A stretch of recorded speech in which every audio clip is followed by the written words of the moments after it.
Al mirar hacia adelante, tenemos un problema de deuda porque no se puede seguir aumentando la deuda más rápido que los ingresos sin que eso se convierta en un problema, y eso representa un gran riesgo. Hay un cambio de 50 o 25 puntos básicos, y así sucesivamente. Volvamos a lo básico y a la imagen general. En primer lugar, tomemos el rendimiento de los bonos. Aproximadamente, el rendimiento de los bonos debe ser equivalente a lo que determinemos que será la tasa de inflación esperada durante el periodo de tiempo. Claro, hay una pregunta sobre eso, y ese número probablemente se está estabilizando en la vecindad del 3,32%. Ese es el número correcto.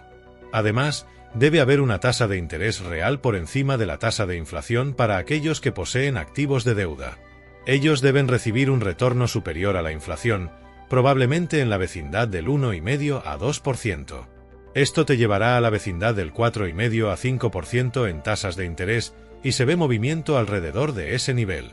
Luego está la gran pregunta de la oferta y demanda de bonos. El gobierno produce una cierta cantidad de bonos que son aproximadamente equivalentes al tamaño del déficit. Esto significa que tendrán que vender muchos bonos, y luego observamos quiénes son los compradores de esos bonos y si tienen un apetito adecuado. Eso representa un gran riesgo porque muchos de los que poseen esos bonos han tenido pérdidas, y no solo los bancos, sino también los bancos centrales, los inversores japoneses, etc. Así que hay un problema de oferta y demanda. Verás fluctuaciones alrededor de eso, pero esos son los fundamentos que lo impulsan. Estamos viendo la necesidad de un aumento en las tasas de interés reales para que el acreedor obtenga un retorno adecuado al mismo tiempo que tenemos un equilibrio entre la oferta y la demanda.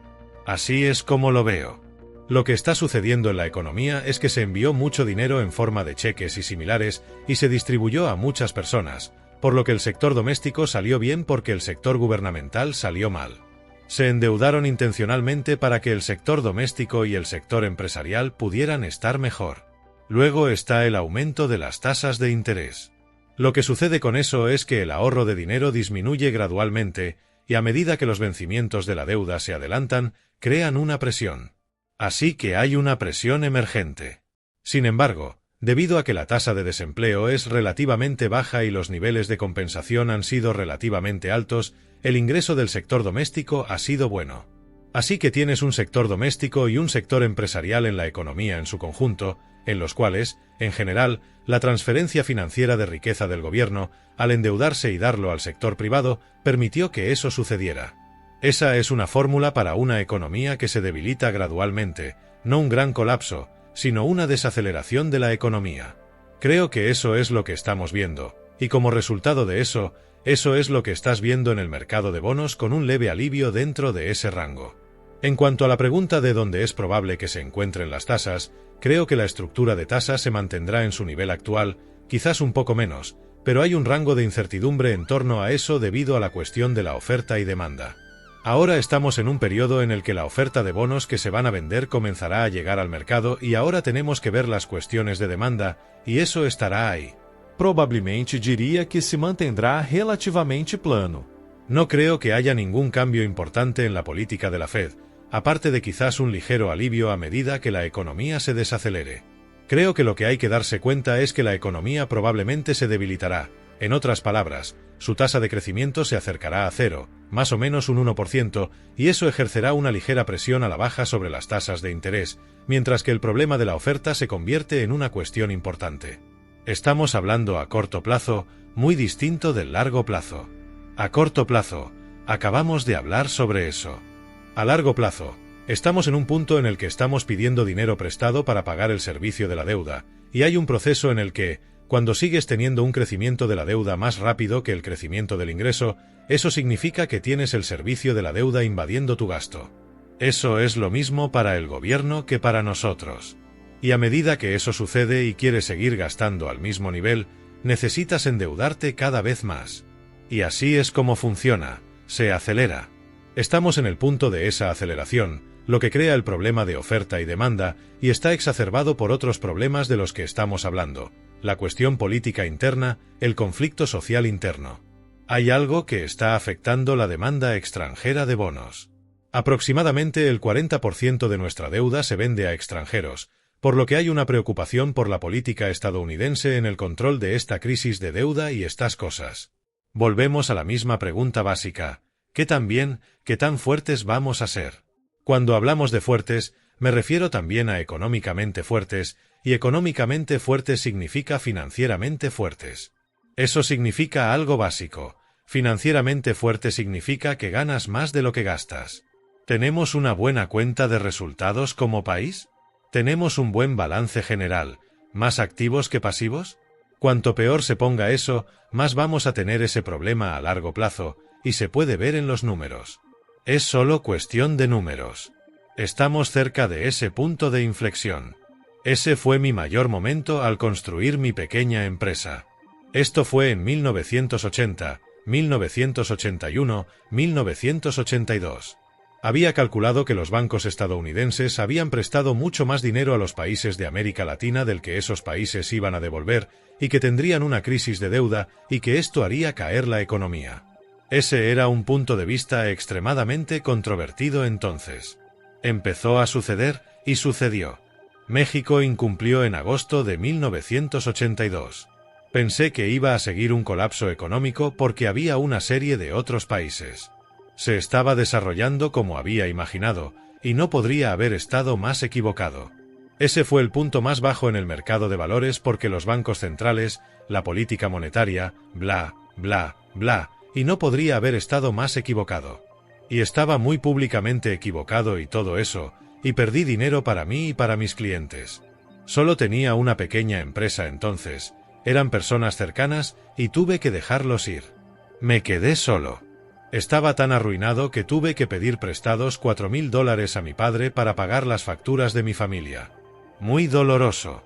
Y al mismo tiempo, diría que definitivamente fue una de las mejores cosas que me han pasado, tal vez la mejor, porque cambió mi enfoque de la toma de decisiones. Seguí diciendo, ¿cómo sé si tengo razón? ¿Cómo sé que no estoy equivocado? Me dio eso y no abandoné mi audacia porque estaba en una posición de, ¿qué voy a hacer?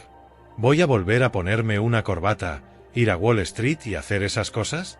No, no puedo obligarme a hacer eso. Así que estaba en una encrucijada, ¿cómo manejo mi riesgo y cómo manejo eso? Y me enseñó cómo manejar mis incertidumbres. Eso me enseñó, por ejemplo, varias técnicas. Primero, encontrar a las personas más inteligentes que pudiera encontrar que estuvieran en desacuerdo conmigo y tener desacuerdos de calidad. Aprendí el arte del desacuerdo reflexivo. Aprendí a producer diversification.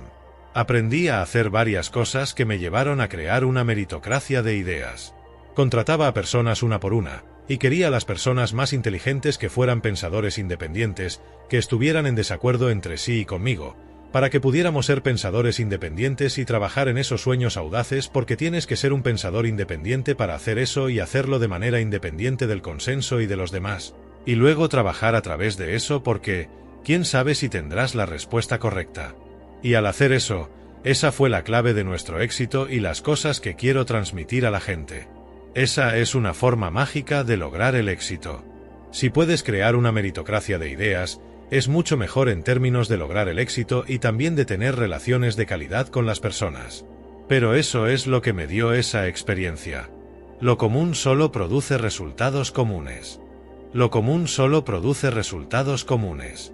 No juzgues nada bueno en función de si es común porque solo te dará resultados comunes. Si quieres algo único, necesitas un enfoque único. Y así, ese arte del desacuerdo reflexivo es la capacidad de mantener dos cosas en tu mente al mismo tiempo. Decir, creo que esto tiene sentido y luego decir, no estoy seguro de que tenga sentido y luego tratar de ver por qué tiene sentido y triangulando con otros. Si estoy teniendo una discusión así y no estoy seguro, tengo que hacerlo de una buena manera.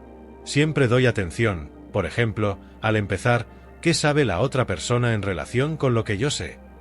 Si una persona tiene más experiencia o conocimientos, estoy mucho más inclinado a hacer preguntas. Siempre estoy haciendo preguntas. Si quieres aprender, haces preguntas, no discutes. Estás asimilando, evaluando. Cuando algo te llega, ¿tiene sentido? ¿Estás aprendiendo algo? ¿Estás teniendo epifanías? Y trato de hacer eso. Si en la conversación estamos tratando de decidir qué es verdad y vemos la verdad de manera diferente, podría incluso llamar a otra persona muy inteligente y capaz y tratar de ver qué es verdad y cómo lo exploramos juntos. Y pasamos por eso mismo, teniendo mente abierta y asertividad al mismo tiempo. ¿Crees que el crédito es bueno o malo para la sociedad? Ese sistema tan fundamentalmente basado en el crédito. Creo que el crédito es genial, aunque la gente a menudo lo exagera. El crédito es que alguien ha ganado dinero y lo presta a alguien más que tiene mejores ideas, hacen un trato y luego esa persona con mejores ideas lo devolverá. Si funciona bien, ayuda a que la asignación de recursos funcione bien, proporcionando capital a las personas como los emprendedores que lo necesitan y no tienen capital propio. Entonces alguien les dará capital y crédito en esa línea. Luego, lo que sucede es que no se maneja bien de varias maneras, por lo que siempre se exagera de la misma manera. Por cierto, todo sucede una y otra vez por las mismas razones. Estas crisis de deuda ocurren una y otra vez por las mismas razones, se exagera y luego pasas por el proceso de hacer los ajustes correspondientes. Si no tuvieras crédito, todos estarían más o menos estancados. El crédito es una buena cosa, pero se puede exagerar fácilmente. Ahora entramos en lo que es el dinero, lo que es el crédito. Si tienes crédito y crees que vale la pena, ten en cuenta que el Banco Central puede imprimir dinero. ¿Qué es lo que te promete un pagaré?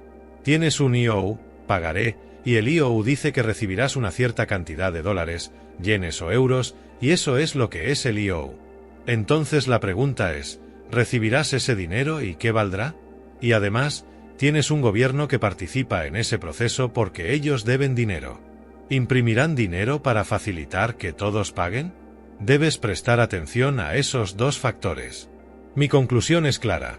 Por supuesto que lo quieres, y aunque lo entiendas y los ciclos, puedes beneficiarte de ellos en lugar de ser perjudicado porque el ciclo funciona así. Alguien se sobreendeuda y tiene que vender un activo.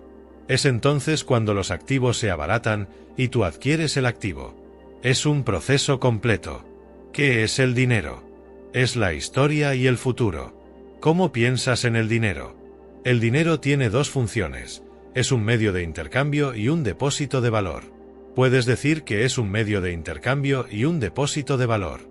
Y el dinero es ese vehículo que cumple esas funciones y puede usarse para pagar deudas. Cuando tienes una deuda y la pagas, eso paga tu deuda. Eso es un proceso.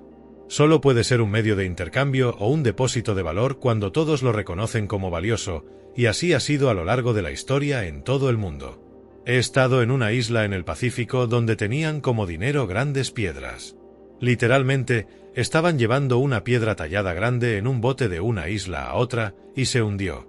Esa pieza de dinero en piedra se hundió, pero aún se consideraba valiosa incluso estando en el fondo del mar. Era un gran trozo de roca. El hecho de que alguien lo poseyera, decían, lo poseeré por esto o aquello. He visto cuentas en diferentes lugares, conchas convertidas en medios de intercambio. Cuando miramos lo que tenemos, es la noción de que si te lo doy, puedo comprar algo con eso.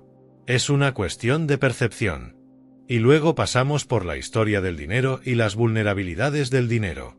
Lo que tenemos ahora es un sistema monetario fiduciario, y eso es lo que es el dinero. Durará mientras mantenga su valor. Los bancos centrales, cuando están en la posición de deber mucho dinero, pueden imprimirlo para salir de esa situación, y muchas personas pueden estar en esa posición. Entonces puedes imprimirlo y desvalorizarlo. La historia ha demostrado que todas las monedas han terminado o se han devaluado a lo largo del tiempo. Evoluciona y cambia, pero todos necesitan ese medio de intercambio y ese depósito de valor, por lo que sigue cambiando lo que es el dinero a lo largo del tiempo. El problema con Bitcoin es que no es un medio de intercambio eficaz. No es fácil comprar cosas con él, y no es un depósito de valor efectivo porque su volatilidad se basa en la especulación. No es un medio de ahorro efectivo, ni un medio de intercambio, ni un depósito de valor. En mi opinión, algunas monedas digitales probablemente tendrán éxito más o menos en función de su capacidad para hacerlo.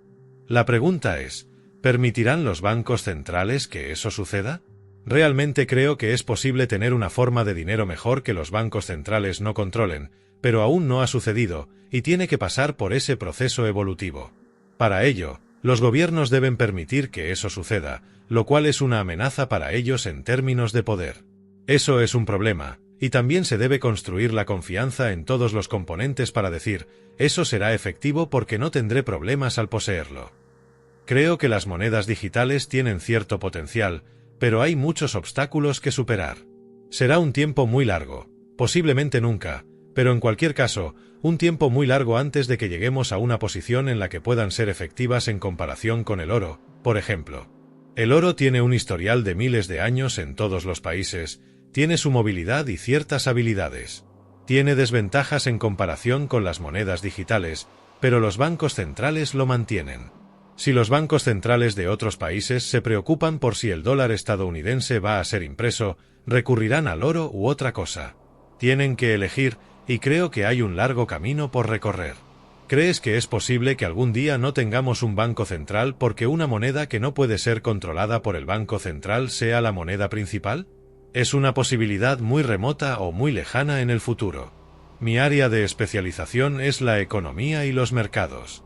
Me adentro en detalles, pero no puedo decir si un avión va a caer del cielo debido a sus fundamentos particulares. No sé lo suficiente sobre eso, pero sucede una y otra vez, y eso me da fe. Sin saber eso en los mercados y la economía, sé lo suficiente para decir que, en general, esa estructura es correcta. Lo que estamos viendo es correcto ahora. Si hay interrupciones y tiene efectos, puede no ser porque esa estructura esté mal. Creo que está bien, pero si puede ser perjudicada por la conectividad o entradas de diario, pueden quitarte todo el dinero a través de tus entradas digitales. Hay muchas cosas que pueden suceder de varias maneras que hacen que ese dinero sea inútil o que el sistema caiga. Pero en términos de su estructura básica y esas complejidades que aún me sorprenden, diría que sabiendo lo suficiente sobre los mecanismos, eso no me preocupa. ¿Has visto interrupciones en tu vida que realmente te sorprendieron? Sí, todo el tiempo. Una de las grandes lecciones de mi vida es que muchas veces he visto cosas que me sorprendieron, y me di cuenta de que casi siempre me sorprendieron porque era la primera vez que me sucedían. No habían sucedido en mi vida antes, pero cuando las investigué, habían sucedido en otros lugares o en la vida de otras personas. Por ejemplo, recuerdo 1971, el dólar. No había devaluación de una moneda, no lo había experimentado, y el dólar estaba vinculado al oro. Estaba viendo eventos y luego esa definición de dinero desapareció porque ya no estaba vinculado al oro. Luego tienes esa devaluación o el primer choque del petróleo, el segundo choque del petróleo, muchas cosas así. Pero casi siempre me di cuenta de que, al observar la historia, habían sucedido antes, solo en la vida de otras personas. Lo que me llevó a darme cuenta de que necesitaba estudiar la historia y lo que sucedió en la vida de otras personas y en otros países y lugares para tener principios atemporales y universales para tratar con esas cosas que parecen imposibles. Es como una tormenta 1 en 100 años. Déjame darte una regla. Si el futuro puede ser diferente del pasado y no tienes un entendimiento profundo, no debes confiar en la IA. Las relaciones causa-efecto que te llevan a hacer esa apuesta en cualquier cosa importante. Por ejemplo, si fuera a hacer cirugías, está bien observar a todos los doctores hacer las cirugías, grabarlas y convertir eso en algoritmos de IA que van a robots y que realicen las cirugías. Estaría cómodo con eso porque si sigue haciendo lo mismo una y otra vez y tiene suficientes datos, estaría bien, aunque no entiendas los algoritmos. El futuro sería el mismo, la apendicitis o lo que sea se manejaría de la misma manera, la cirugía. Eso está bien. Sin embargo, con la IA, en su mayoría, toma muchos datos con una muestra lo suficientemente grande y luego crea sus propios algoritmos, eso es aprendizaje automático. Cuando tienes aprendizaje automático, te da ecuaciones que a menudo son incomprensibles si intentas describir lo que te están diciendo. Es muy difícil de describir y pueden escapar a la comprensión. Así que es muy bueno para hacer cosas que se pueden hacer repetidamente. Si estás observando y no estás tomando eso, pero si el futuro es diferente del pasado y no tienes una comprensión profunda, te meterás en problemas. Eso es lo principal. Eres una de las personas más ricas del mundo, así que eres una buena persona para preguntar, ¿el dinero compra la felicidad? No. Se ha demostrado que una vez que superas un nivel básico de ingresos para poder cuidar del dolor, como la salud y lo que sea, no hay correlación entre el nivel de felicidad que tiene una persona y su nivel de dinero. Lo que tiene la mayor correlación es la calidad de las relaciones y la comunidad. Si miras encuestas en todas las sociedades, es un sentido de comunidad y relaciones interpersonales que no está en absoluto correlacionado con el dinero. Puedes ir a tribus nativas en lugares muy pobres o en cualquier comunidad y tienen la oportunidad de tener eso. Soy muy afortunado de que empecé sin nada, así que he tenido todo el rango. Puedo decirte que no tener dinero y luego tener mucho dinero lo hice en el orden correcto. Pero tenía todo lo que necesitaba porque tenía 2 padres que me amaban y cuidaban bien de mí, y fui a una escuela pública que era buena. No necesitas mucho más para tener igualdad de oportunidades. En resumen, he experimentado el rango y hay muchos estudios que responden a tu pregunta. No, el dinero no trae la felicidad. El dinero te da la capacidad de tomar decisiones en un nivel fundamental. No se necesita mucho, pero sí lo suficiente para cuidar de ti y tu familia, para poder aprender, hacer lo básico, tener relaciones y atención médica. Las cosas básicas. Puedes cubrir las necesidades y tener suficiente seguridad, pero no demasiada. Eso es realmente bueno. Eso es lo que el dinero te dará y todo lo demás puede ir de cualquier manera. No hay más. Lo más importante es ayudar a que tus sueños se hagan realidad. Esos sueños pueden no ser solo los tuyos, sino también el impacto en los sueños de otros. Puedo decirte que hay personas muy ricas que sienten que no tienen suficiente dinero. Bill Gates se sentirá casi arruinado porque, en comparación con lo que quiere lograr, no tiene suficiente dinero para lograrlo. Pero esas cosas no son las más fundamentales. Creo que las personas a veces piensan que el dinero tiene valor. El dinero no tiene valor. El dinero es solo un medio de intercambio y un depósito de valor. Lo que tienes que preguntarte es, ¿qué vas a comprar? Ahora, hay personas que obtienen su gratificación de maneras diferentes a la mía, pero creo que en muchos casos, alguien que usa el dinero para tener un símbolo de estatus, eso probablemente no sea saludable. Pero no estoy aquí para juzgar a otros. Por ejemplo, alguien que ama una gran pintura hermosa y cuesta mucho dinero, según mis prioridades, no puedo llegar ahí, pero eso no significa nada. Es complicado, pero en general, eso es lo que pienso sobre el dinero y la riqueza. Creo en el principio de hacer que tu trabajo y tu pasión sean lo mismo. Si puedes hacer que tu trabajo y tu pasión sean lo mismo, todo saldrá genial. Las personas tienen diferentes propósitos en el trabajo y no quiero ser teórico. Las personas tienen que cuidar de sus familias, por lo que el dinero es una parte importante del trabajo. Así que mira más allá, ¿qué te va a dar el dinero y qué estás tratando de lograr? Pero lo más importante es el trabajo significativo y las relaciones significativas. Si puedes entrar en tu misión y estar emocionado por ella, y hacerlo con personas con las que tienes relaciones significativas, tendrás trabajo y relaciones significativas. Eso es fabuloso para la mayoría de las personas. Es interesante cómo, al envejecer, los niveles de felicidad aumentan. El mayor nivel de felicidad está entre los 70 y 80 años, lo cual es interesante por otras razones. La clave para el equilibrio entre la vida y el trabajo es darse cuenta y aprender a obtener más de 1 hora de trabajo. Las personas piensan que tienen que elegir entre una cosa u otra, y claro que lo hacen, pero no se dan cuenta de que si desarrollan la habilidad de obtener más de 1 hora, es como tener muchas más horas en tu vida. Eso te permite obtener más vida en tu vida y reduce el problema del equilibrio entre la vida y el trabajo. La primera parte de la vida suele ser muy feliz. Los 16 años son un gran pico de felicidad. Comienzas a tener elementos de libertad, obtienes tu licencia de conducir, lo que sea, pero 16 años es genial. El penúltimo año de la escuela secundaria puede ser estresante debido a la universidad, pero generalmente es feliz. Libertad y amistades, todo eso. La libertad es algo grande. Luego, los 23 años son un pico de felicidad. Esa libertad y la diversión de salir y encontrar el amor de tu vida, desarrollar una familia. Luego, con el tiempo, tienes más desafíos de equilibrio entre la vida y el trabajo y responsabilidades. Luego, en la mitad de tu vida, es la mayor lucha.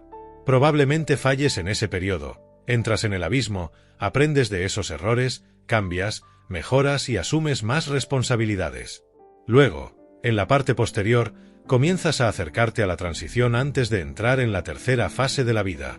La segunda fase es trabajar para tener éxito, y la tercera fase es querer que otros tengan éxito sin ti. Quieres que tus hijos tengan éxito sin ti porque en esa fase, Ellos están haciendo la transición de la primera fase a la segunda fase. Quieres que tus hijos tengan éxito sin ti y tus padres se han ido. Luego tienes libertad de nuevo, y esa libertad, junto con amistades y perspectiva de vida, hace que esa parte posterior sea feliz. Creo que la evolución es la mayor fuerza del universo y que todos somos pequeños bits de un proceso evolutivo, donde solo somos materia y máquinas que pasan por el tiempo, y todos tenemos una inclinación profundamente arraigada para evolucionar y contribuir a la evolución. Creo que es evolucionar y contribuir a la evolución.